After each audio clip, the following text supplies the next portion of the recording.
Are we good to go? Yep, you're all set. All right, thanks a lot. All right, so it is 6 o'clock and Monday, June 21st. So I would like to call to order the Budget, Finance, and Operations Committee meeting. I think we'll just jump right in and talk about the financial report ending May 31st, 2021. Ms. Norton? Yes, sir.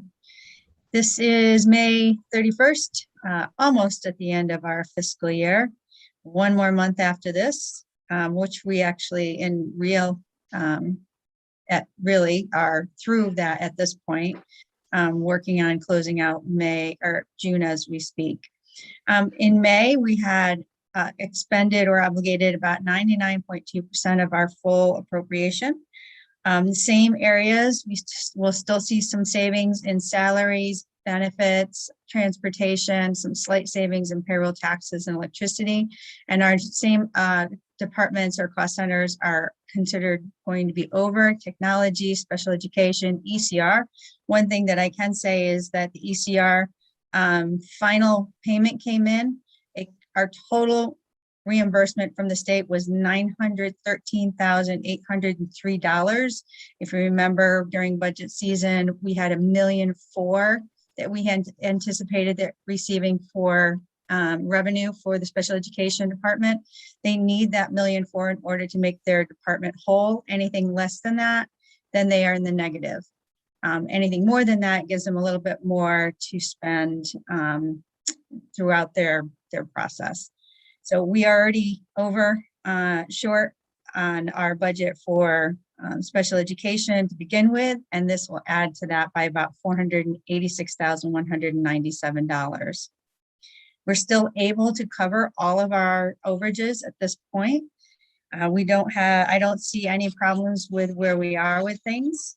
We may have to close out some more purchase orders as we go if there are any emergencies, but school is out. We just need to make it a week and a half, and then the fiscal year is over. I don't anticipate that there are going to be any problems. So that's pretty much where we stand financially. So how are we going to make up for the shortfall from the reimbursement? And then obviously we're over budget. Overall, our entire budget, looking at our entire budget, if you look at the projection sheet, which is the sheet that's right behind that, the financial report, we are still able to cover all of our overages with the anticipated savings that we have in those other accounts. So right now we're expecting to spend all of our money. We will need all of our money in order to make the year end reconcile out. But any overages that we currently have, and they are listed there, are covered by some savings that we have in other lines. Just a kind of question. So every year we go through this ECR where we budget an amount and we think we're going to get the amount, but we never know we're going to get the amount, and that terrifies the heck out of me as somebody who does a budget here at my house. What went wrong? Why do we end up getting 2/3 of what we expected? There was a few things that caused that, and Dr. DeSilva, if I don't capture it all, please feel free to back me up on that.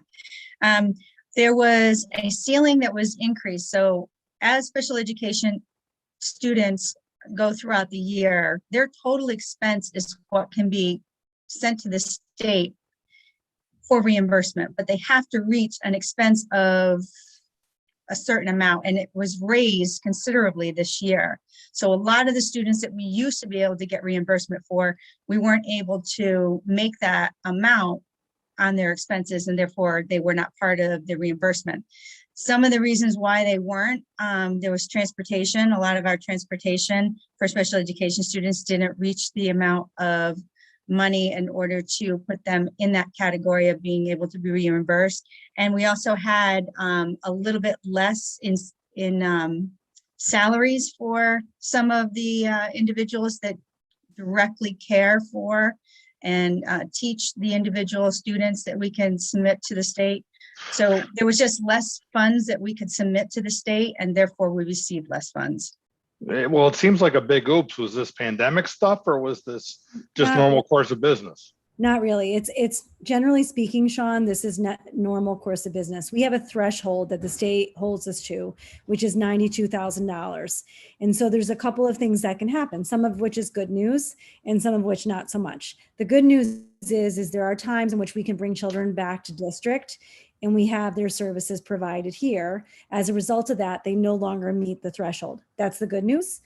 Sometimes there are variables such as transportation, for example, this year, where either children were attending school virtually or perhaps didn't get transported as much. And even though their needs were just as significant, they didn't hit that $92,000 threshold. So we would not be able to submit for excess cost reimbursement. So as an example, a student that perhaps meets $91,999 does not meet the threshold. And so unfortunately, all of that money cannot be reimbursed. So that's the variable that plays a role. It's not a big oops at all. And in every community, this is a little bit of a prediction that based on the number of students that we have, based on what we believe, but special education is incredibly variable. You can have more kids come in, subsequently meeting that threshold, or perhaps less kids, or something can happen where their program changes at all, or they just move. And when they move, then we no longer can seek reimbursement. So those are the variables that come into play, which is what makes the Board of Finance and the Board of Education incredibly nervous. Excess cost reimbursement, quite frankly, turnover, Right. and or even staffing needs that might change as a result of special education. We can have 3 children move in the summer that don't meet the excess cost reimbursement rate, but have significant needs, which may result in a new teacher hire that we just don't budget for. I get it. I love the idea of, students being able to get services here versus elsewhere. I think it's less stress on everybody involved. What's our budget number for next year? And are we being overly optimistic in the face of what we saw this year? Special education left it at the $1.4 million for ECR reimbursement for next year. Do we feel that's the right number still? Good question. As of right now, we do. The last few years, Sean, the predictions have actually been quite accurate. Yes. This past year has been certainly the trickiest year. But I think that I know that the special education department feels at this point, based on a prediction, that their number seems to be good, but it's variable each year. Okay. And by the way, that threshold can change, and it did Right. this year. Of So course. that's something that we can't necessarily predict. That comes from the State Department of Ed. And so we guesstimate, but then they can come and say it's increased like it was this past year. And that can make a big difference because $1,000 or $2,000 can change everything for us, right? So all of a sudden that $100,000 child can no longer be reimbursed. So my follow up on that. So the 92,000 was the threshold. So if there were $100,000 in expenses, how would we get reimbursed? Like how does that calculation work? Say it one more time. So the threshold's 92,000 and we spend 100,000 on a particular student. How does the reimbursement work? Or reimburse 8,000? The difference, is it a percentage of the total 100? How does that?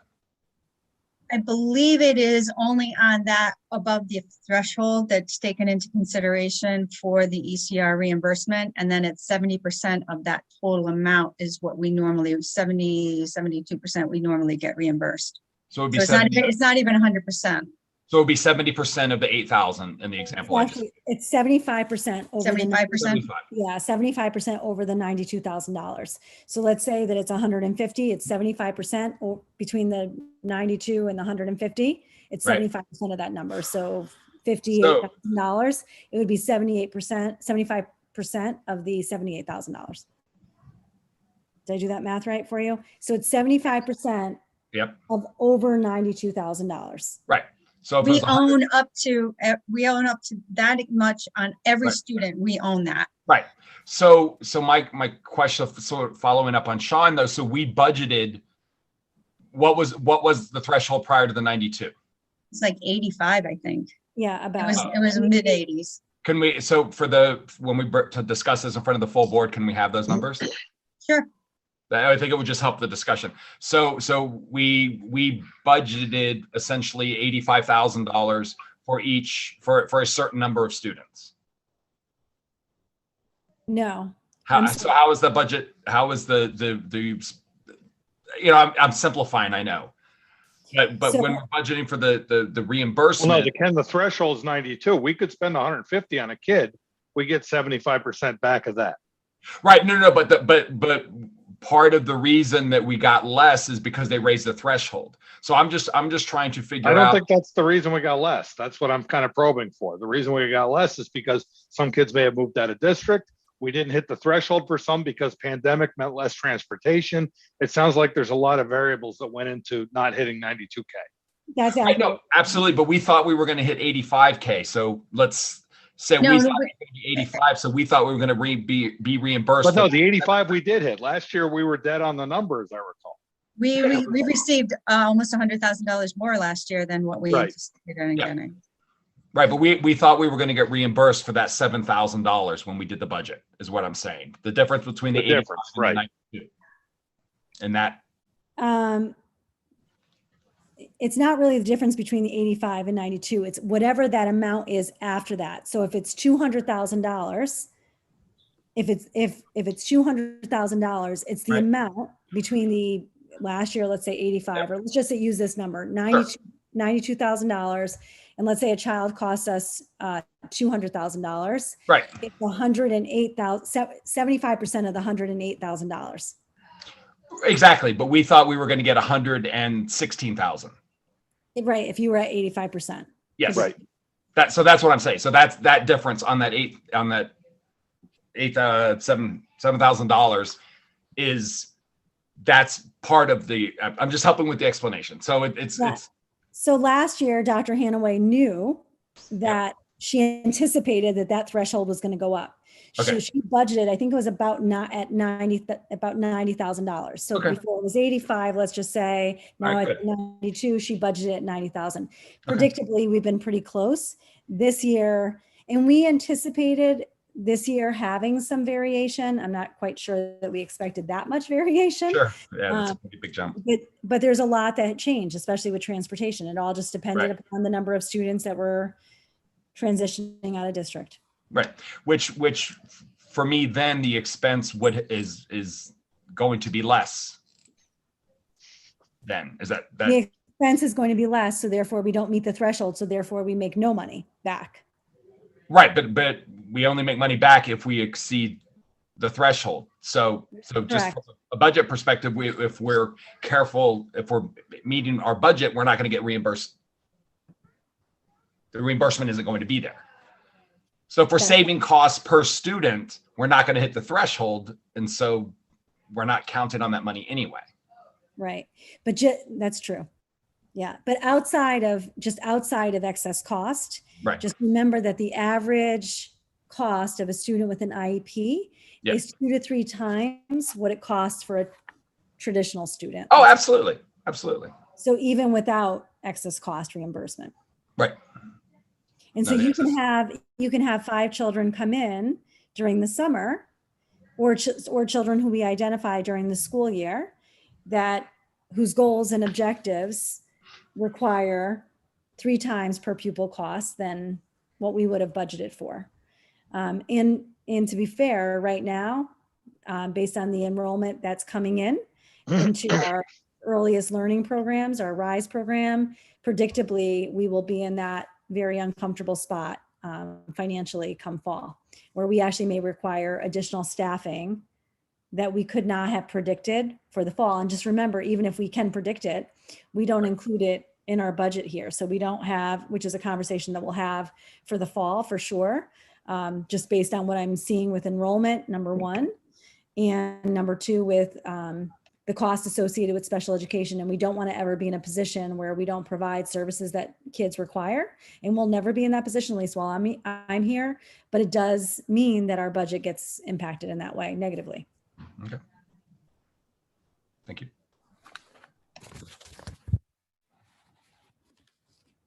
So are there any other specific questions on the financial part? Just the last piece that, again, we just have to keep in mind with transportation, as we know, the costs go up every year, but specifically with special education, the cost of evaluations go up every year, and the cost of programming. So even if they're out of district, that if a child is out of district, that cost increases. Or if they receive services from outside consultants or the like that we can't provide in district. It increases just cost of living increases or increases? A little bit of both. So the cost of evaluations, the outside evaluators charge more. And especially now, as you know, it's hard to get clinicians. And so if we need an outside evaluation, or the cost of transportation for special education go up, because many of these children that are out of district are traveling quite far.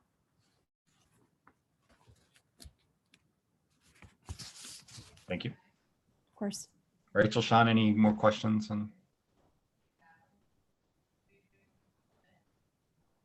Thank you, Dawn. I did put in your packet as well, an update on the COVID expenses. The only change that really has occurred on the COVID changes is salaries, because two payrolls have occurred, 2 payrolls each month. And the other area on the memo that I changed is the very last page of the anticipated expenses, unknown but anticipated expenses, and that's down to just the salaries, because we'll just have salaries in June at this point. So not a lot of changes. We still anticipate being able to cover all of our COVID overages, but we haven't received and used any other grants towards these. So none of that has changed. It's pretty much the same. Dawn, just to clarify, I know this is the report for May, but the Board of Finance has asked us about the food service. So it looks like it's gone down a little bit than what we originally anticipated, right?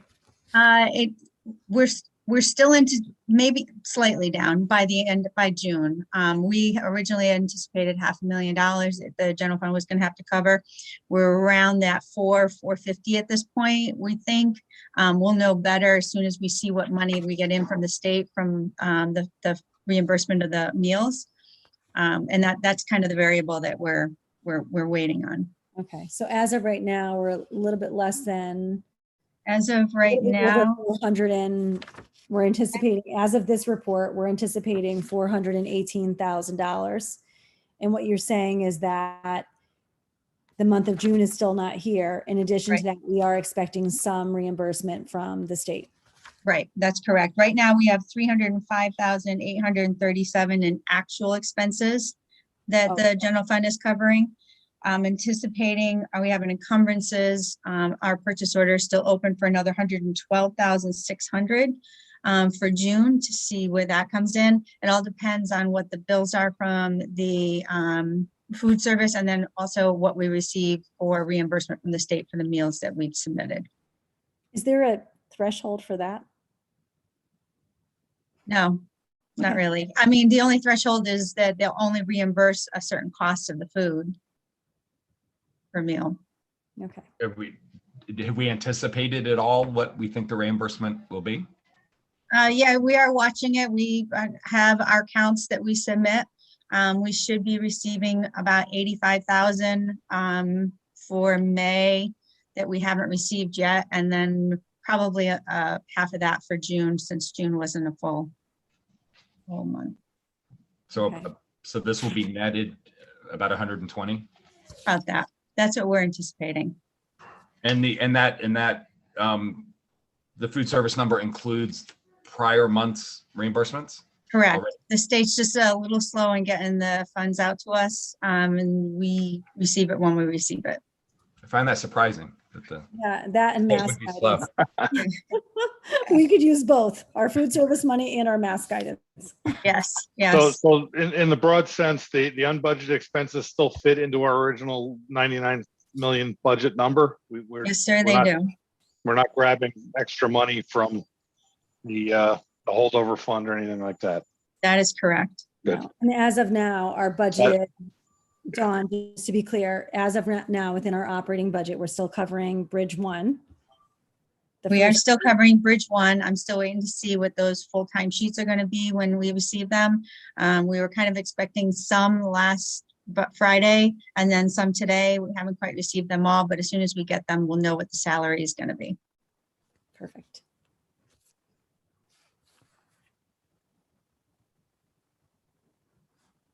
So just to clarify on the 1.5 to be covered, so you're saying we're going to receive state funding to cover some of the food service that'll be coming in, and we should get half what we get in May, we'll get half in June. About that. And then I know we spoke about the operating budget. We have about 775,000 going on this report that we haven't used yet. So are we using some of that and then also grant money to cover that 1.5? What do you Or- mean by 700? These numbers are all inclusive with the grant on it, the numbers that you see on the, So to pay for, to be covered, the 1.5 million, out of our operating budget, we only have 775,000 left, according to the financial report. So are we taking that 775 and applying it to the 1.5 million that we see here? Dawn, you're on mute. Sorry. sorry, I must have hit the button. All of these expenses that are on this sheet, with the exception of the additional payroll, are already part of the numbers that you see here, are already part of the projections that are in your packet. Okay. We've already paid for all of the COVID expenses. The money's, we've already paid all of those expenses already. They're already part of all of our numbers, with the exception of some of the salaries. The salaries are not encumbered Okay. because they're building substitutes, so they don't get encumbered. We're anticipating it, so we have that out there as additional spending, but they're not encumbered, so they're not part of the total. So we have where we have not already spent the money and we know we have some expenses, that's where our projections come in that we have additional spending. Okay. So the to be covered number is actually, some of it is already covered already. Yes, all of the COVID expenses have already been paid months and months and months ago. Okay. Thank you, Dawn. I think I was holding on to just the word itself. Thank Yeah. you. It looks like a large number, but we've been eating away at it, covering the costs as we go and cutting back on other areas so that we were able to do that. Facilities is one of those areas, and technology is another area where we have overages. And it's mainly due to the COVID expenses. I think what Rachel is saying, and I actually think, Rachel, perhaps for clarification, the word to be covered. Right. So on page 2 out of 3, Dawn, on the COVID expenses, the to be covered language sounds like we haven't covered it yet. Okay, I see what you're saying. Yep. So if maybe we can clarify that, in particular for other boards that may not be listening into the meetings. I'll change it to covered in expenses. Yeah, or just, yeah. Or would that be covered by, so is this net of the grants? Yes. Yes. If you look just above that red number, the 676,000 is grants. In addition to, I'm sorry, not all of that is grants. Some of it is transfers. We had Sure. transferred 189, and then we had some money that we received from Anthem that we applied towards COVID. Between the grants and those other funds, it's the 676,000 that has. And the transfers, remind me the transfers again, that was transferred from? That was the leasing that we normally would have gone out for leasing a 3-year lease for technology equipment. Okay. We did not do that this past year, and therefore the first year's lease, or this year's leasing amount that we had already budgeted for, was free, and we moved that to the COVID line to cover some of the additional Chromebooks that we purchased up front in order to do that one-to-one at the very beginning. Okay. So maybe a good description would be, for the 1.5 would be where that money's coming from. So to be covered by general operating expense or general operating expenses. And it's already been covered, so it'd be just be covered by. Covered by, right? exactly. Yep. And just a general observation, by the way, when we started this year, we didn't know what the heck was going to happen. And the fact that you guys were able to deliver this on budget, despite all of that noise. Frankly, with some helpful grants from outside, and not touching that holdover fund was miraculous. It was a pretty good result. I don't think a lot of people give the good news with the bad news. So there's some good news. Thanks, Sean. Thanks, Sean. Good point.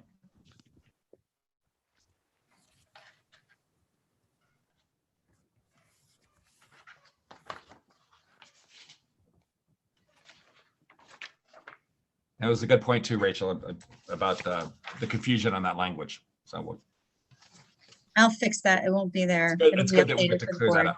Yes. I like these trial runs before they go to the full board.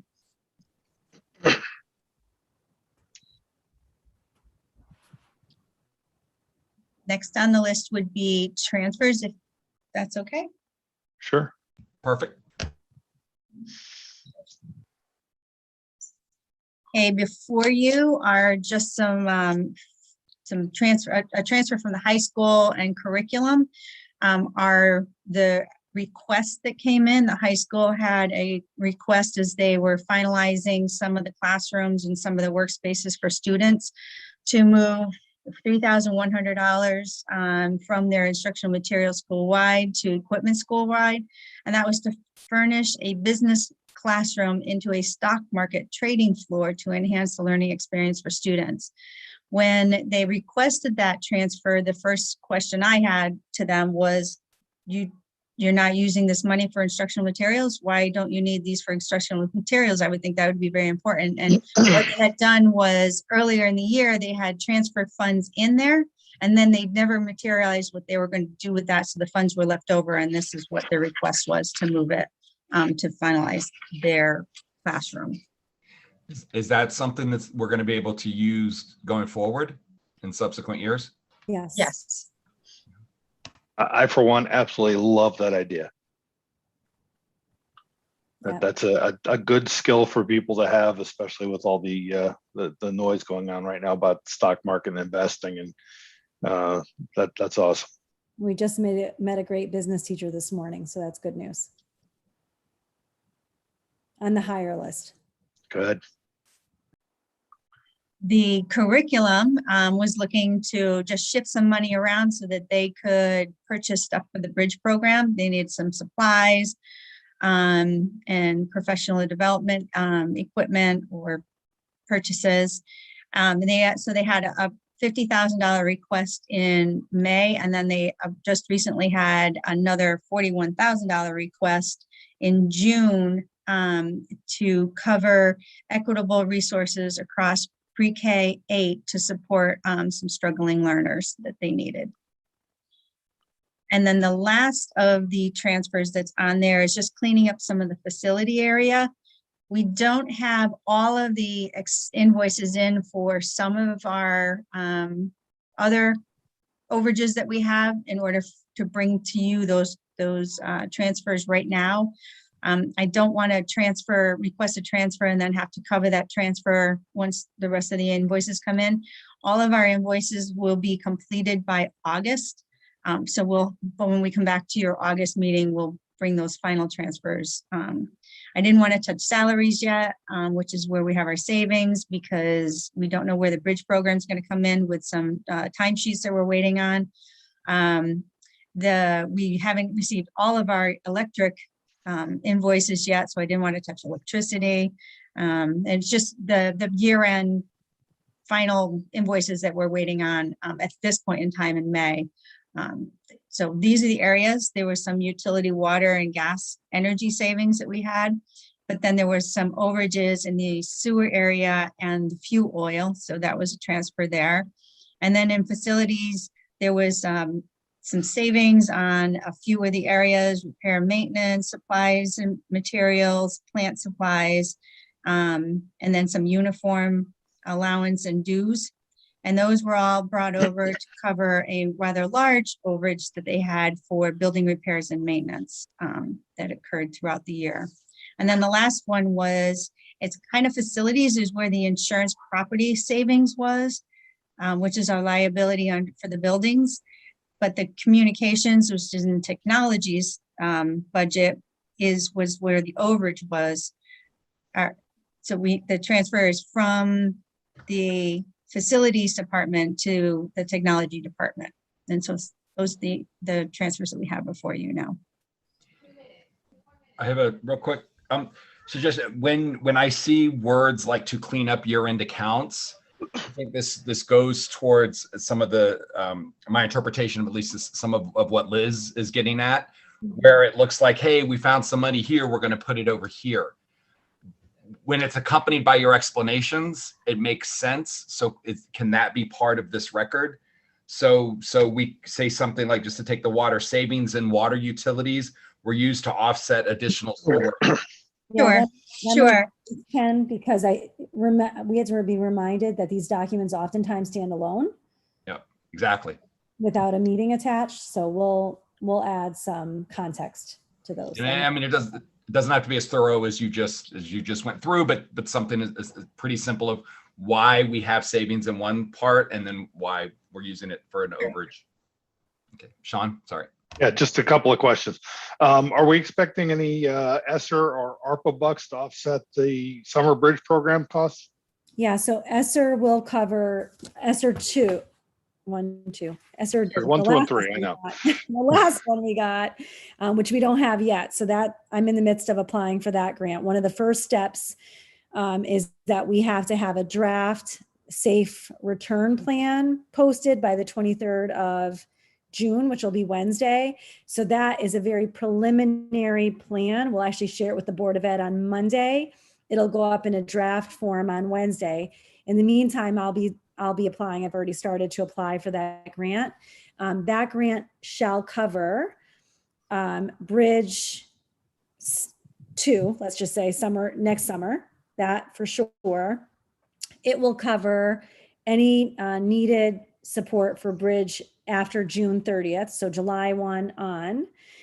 It will also cover, as will ESSER 2 actually, will also cover any extension of the school day beyond outside of the actual school day. So if we want to provide students with supports before the school day or after the school day, those could be social emotional supports and or academic. So we're supplementing the day as opposed to supplanting. ESSER 2 and or 3 will cover that. In the event that we're not able to get all the technology we need before June 30th, Sean, then that's where that ESSER 2 was going to pick up. But if not, then ESSER 3 could potentially do that. Because as you know, from our last board meeting, our ability to purchase the technology within this operating budget is really dependent upon when we can get it. I understand, and I'm living it right now, trying to get a laptop for the kid for college. Can't leave that point. Yeah, I can't leave that point without calling out this bridge program. I'm hearing phenomenal things, and the fact that you got almost a third of the district signed up for it, just amazing. The other data point is fuel oil. That looks like a $32,000 oops when buildings were mostly closed. How does that happen? That fuel oil is, I believe, diesel, and I'd have to just check with Joe on that. I mean, if we're pre-purchasing for next year, I'm all about it, but I don't think that's how we work. We were running extra fans, that's electric. I don't get where the extra heat came in when the buildings were fundamentally shut down for part of the time. Yeah, actually, Sean, though, if that's the case, and we will clarify with Joe because we don't want to misguide anyone, but the reality is the heat was up because the windows were open.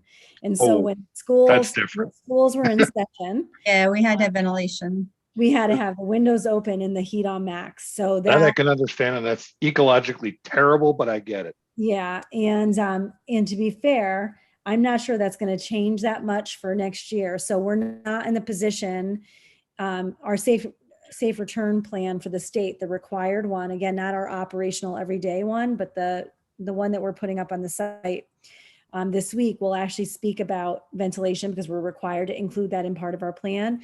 We're not in the position like some school districts that are receiving millions and millions of dollars where they can upgrade their HVAC system. We're in the unfortunately, 32 grand wouldn't go too far to upgrading one school's that's HVAC correct. system. So we're raising the heat and opening the windows, I believe, as part of our plan. That sounds awful, but I get it.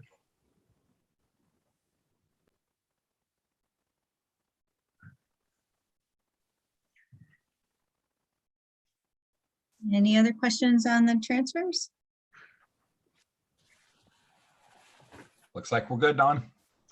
Okay, just have one last agenda item to bring to your attention. I know that Dane, our athletic director, had come before the board and requested that his $115,000 be used for the overage that they're going to experience with the RFP for the track. Originally, when we had approved his budget, when his budget was approved, this particular fiscal year's budget was approved, we deliberately underfunded the budget expenditures and said, you're going to have savings from COVID for the last quarter of the 2019-20. So you use your fund balance and we're, instead of us taxing taxpayers. That month, 115, we know that has been slated for that. But in the meantime, as he was coming into that conclusion for that, he has overspent his budget currently by about $48,000. So there is additional funds in his fund balance. He will need permission in order to draw on that fund balance to cover his overages for this year. And he'll need full board approval for that. One of the main reasons that he has overages in his expenditures is he does have some savings in his expenditures, but his revenue that he anticipated fell very short. Yeah, we didn't sell a lot of tickets last year, did we? Yeah, no, he budgeted 112,000 for spring participation. We haven't received all the funds for that yet by May, but that fell considerably short. He anticipated 90,000 for winter. He only received 59,000. He anticipated fall 110. He received 87,000. So he fell very short in his revenue, which offsets his expenditures. And it's because of that that he now has to draw from fund balance for the end of his year. And all of that's in our package, Don? Yep, you should have, right That's after about the halfway down. projection. That last page, yep. Yep, it's like number 4, right? Okay.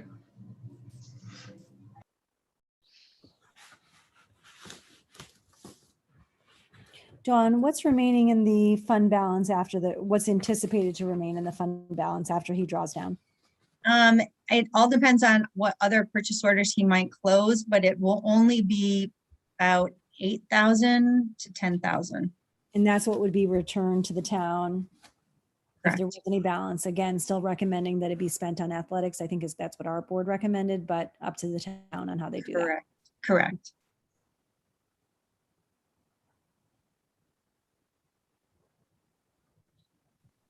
Sorry, so there's just those two pieces are coming out of that fund balance? Yes, the 115, the full board gave him approval to use towards the track, and he'll need to cover right now. He's about 48,000. I don't know if that number is going to stay at 48, or I expect that it will change slightly by the time he finishes reconciling all of his accounts. But he will need to draw to cover it. Okay. That's all I have. Thank you. Any more questions from the committee for Don or All Dr.? good here. All right, and then I will go ahead and adjourn the meeting and see most of you back at 7 o'clock.